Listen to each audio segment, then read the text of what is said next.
We are all interested in dark stories. However, there are some stories that give us goosebumps even knowing they are true. Today, I will tell you the story of Carlos Eduardo Robledo Puch, one of the most terrible and cold-blooded murderers in Argentine history. Known as the Angel of Death or Dark Angel, he left behind a horrific chain of crimes when he was arrested aged just 20. So, who was Robledo Puch? What kind of childhood did he have? And how did this seemingly innocent young man turn into a monster? His story is not only an individual tragedy, but also a reflection of society's perspective on crime and violence. Now, let's take a journey together into this dark story.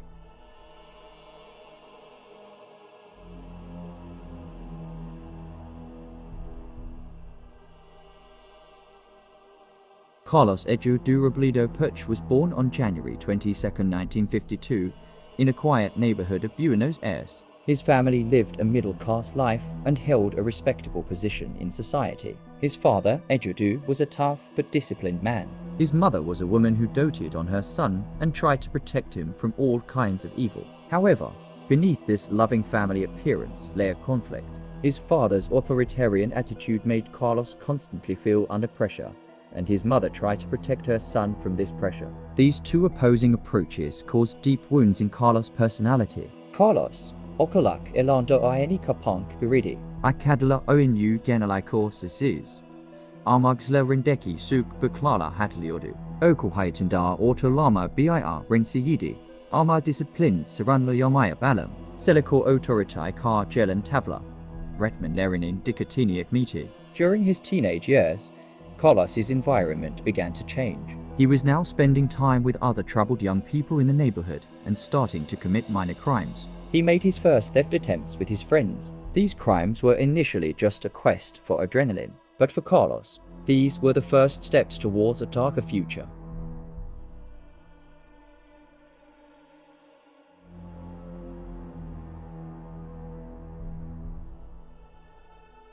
By the time he reached adolescence, Carlos had made committing crimes a lifestyle. In 1969, she met a young man named Jorge Antonio Ibaez. This meeting completely changed Carlos' life. Ibaez was brave and fearless. He noticed the darkness inside Carlos and pulled him into the world of crime. They started committing their first serious crimes in 1971. Their first target was a jeweler in one of the upscale neighborhoods of Buenos Aires. During the robbery, they unexpectedly encountered the owner of the jewelry store. When Ibaez fired the gun, Carlos witnessed a human being killed for the first time. But this did not scare him. On the contrary, it gave him a feeling of power. This murder was a turning point for Carlos. He was no longer just a thief, but also a murderer. Together with Ibaez, they went on to commit a series of robberies and murders in different parts of Argentina. Most of his victims were defenseless people, sleeping store owners, lonely women, and young employees. There was no difference for them.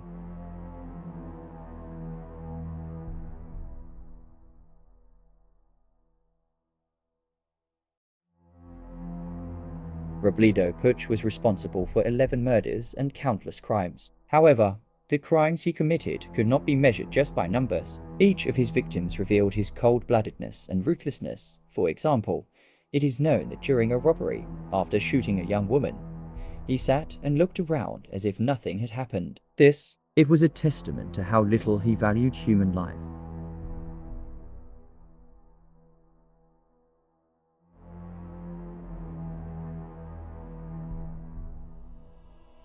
In 1972, the trial of Robledo Puch created a media storm in Argentina. People had difficulty understanding how such a young man could commit such brutal murders. Moreover, his indifferent and cold attitude during the hearing shocked everyone. While the prosecution was revealing the details of Robledo's crimes, the courtroom was falling dead silent. For example, the horror on the faces of onlookers was clearly visible when he was told how he shot one of the victims in his sleep and then left the scene as if nothing had happened. During the court process, defense lawyers tried to draw attention to the traumas in Carlos' childhood and the environmental effects that caused deep wounds in his psychology. However, these efforts failed to convince the court panel. The public demanded a harsher punishment.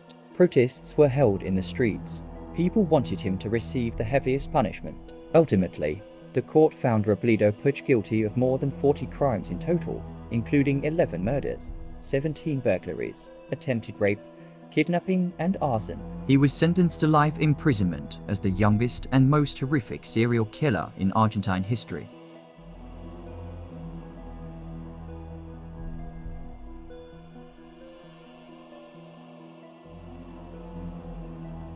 Robledo Puch.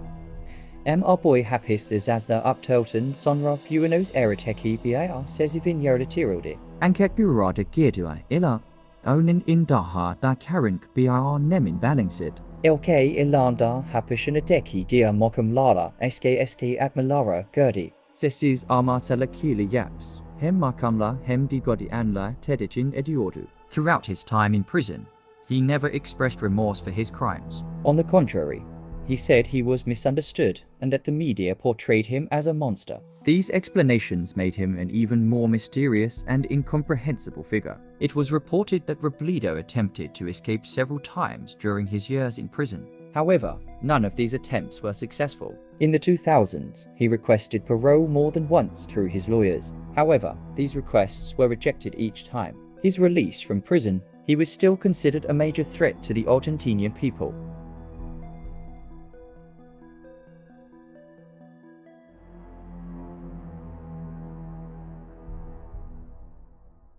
Robledo Puch attracted the attention of many psychologists with his crimes and behavior at the hearings. Analyses on him tried to reveal the dark sides of his personality. Most experts stated that he had a psychopathological personality structure, lack of empathy, hatred towards authority, and seeing human life as worthless were the main findings of these analyses. But what really made it this way is still a controversial issue. His family's disciplinary methods, the loneliness he experienced in his childhood, or is it a genetic tendency? These questions still remain unanswered. For the Argentinian people, Robledo Puch became not only a criminal, but also a symbol of a fearful time. His name continues to be mentioned as a dark legend in society.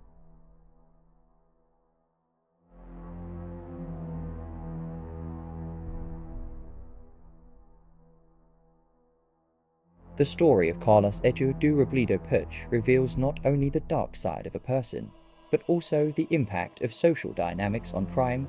How people can go down such a dark path at such a young age is a question that still needs to be answered. Perhaps the biggest lesson to be learned from this story is how important the influences of individuals' environments are. That's all I have to say for today. If this story impressed you, please don't forget to like the video and subscribe to the channel. See you in the next video for more.